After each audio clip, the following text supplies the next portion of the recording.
We saw a panel discussion just before the break.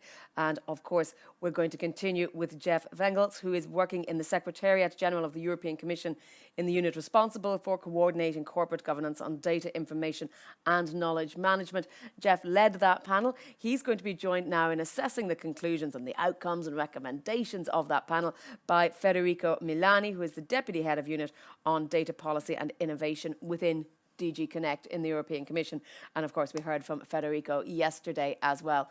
Gentlemen, I'm going to open the floor to you. You're going to tell us a bit about what struck you, what you want to take away and deliver to everyone watching what you think were the main key points. So over to you. The floor is yours.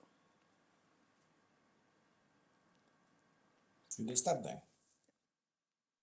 Okay. So, well, in the panel and in the meeting that we had in the presentation that I followed, from the point of view of data spaces, so from the point of view of the willingness to share data in a controlled manner.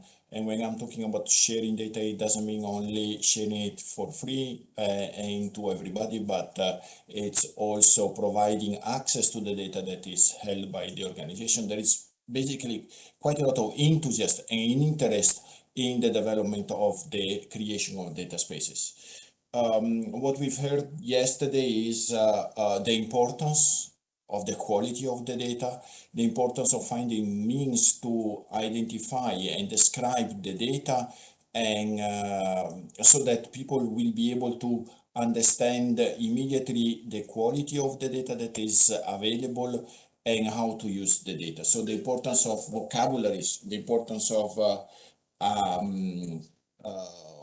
standards that are going to be used. But again, there, what the main message that came is that we should not try to impose the standard or the vocabularies, but it should come from the stakeholders. So there's going to be a need of consultation between the various stakeholders that want to create the data space and wants to share the data to identify a standards or vocabularies or description of the data in such a way that is accepted by everybody. Interoperability is important. And then, as I was saying, trust between the various stakeholders, those one that wants to share the data and those one that want to use the data for a specific purpose should be established. We've also heard there is already organization within the Commission like Digit and even the Publication Office that are going to offer support for the organization or public administration that wants to start to work and share the data. But there is also other work that has been done, for example, by the Data Spaces Support Center, which is a coordination support action funded by the Commission, where again they are going to establish a stakeholder a very large stakeholder communities covering all the various data spaces to really define the basic building blocks and provide support to the various organizations in order to identify standards and assure interoperability between the various data spaces. And I will stop it there, Jennifer. Thank you very much. Thank you. I think we will go directly across now to Jeff to give us your thoughts, please. Thank you, Jennifer. So I was moderating a panel on agreeing on standards and standards to come. We wanted to talk about how can we reach a common understanding, and our panel was really non-technical. So compared to many of the other talks we had before and very interesting talks in this conference, we were really focusing on the human aspect. How can we together reach a common understanding with attention for, let's say, an equal playing field, taking into account that we have very different and diverse actors, that we have some political pressures, sensitivities sometimes, and that we have sometimes conflicting positions, stakeholders who are maybe not always represented, and quite heavy implementation requirements sometimes. So how can we together come to stand to an agreement here? I think the first major conclusion and point, which is really important to mention, is I think that we should not underestimate the human aspect when we talk about standards and standards to come. We spend a lot of time and resources on technical developments, and that's absolutely necessary. But we also need to really spend a lot of time on what was mentioned in our panel or called in our panel human interoperability, the art of consensus as well. And in that aspect, the reality is that we, on the working level, we have to negotiate with each other and come to a common understanding. And therefore, at that point, the personal level is very important. We should take the time together in our procedures and in our processes to be able to come to a consensus that has a widely driven where everyone feels himself represented. Now, one of the challenges in these processes when we negotiate on standards is always inclusiveness of representation. So making sure that all the important stakeholders are equally represented. And we talked about some of the methods and procedures used by panel members. And I can mention a few of the recommendations and things they talked about. First of all, when you start to negotiate, it's important to focus on the benefits after implementation. So when in the negotiation phase, you face a lot of problems, you need to solve a lot of problems and different opinions.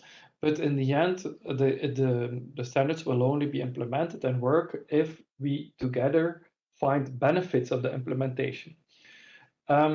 Transparency of the process. So it's very important to be very transparent in how these decisions are made, how different stakeholders are, let's say, consulted, and register all the consultations that you have done. Another important thing that is very useful is, let's say, some kind of snowballing effect. So promoting the successful negotiations, showing the benefits of other standards, how it has improved the business and really the life of many of the stakeholders. However, in the end, it was also mentioned that you can try to solve as many issues as you want. There needs to be a need for the standard before you even start negotiating. So often there is a political drive, a political decision even necessary to start the negotiations and to make them successful and to create a sense of urgency. And then finally, I want to briefly mention that in a lot of cases, we deal with limited resources, limited capacities of stakeholders, and this can also create an unequal playing field where some people can spend a lot of time and resources in the negotiations and the implementations, while others not. And in that aspect, we talked about the important role of a moderator who is really making sure that everyone is taking the floor, is actively participating, possibly with written procedures and so on to allow for input, making sure that procedures are light enough, not too heavy of a burden to stakeholders with limited capacity. Make sure that everyone is heard, of course, and recognize the different positions of the stakeholders. For example, some of your negotiation partners can deal with or maybe dealing with very heavy legacy systems that are difficult to change and implement new standards. And then it's good that even in the negotiation phase to already agree on how to synchronize the implementation on the long term. How long can the implementation phase go on, and what is the capacity, and really also map the capacity of the stakeholders already at that phase. In the end, if you there was also some practices where that in some cases it's really not feasible to have, let's say, for example, all countries represented, and then you can work with the coalition of the willing and an opt-in system basically. And that's my short summary.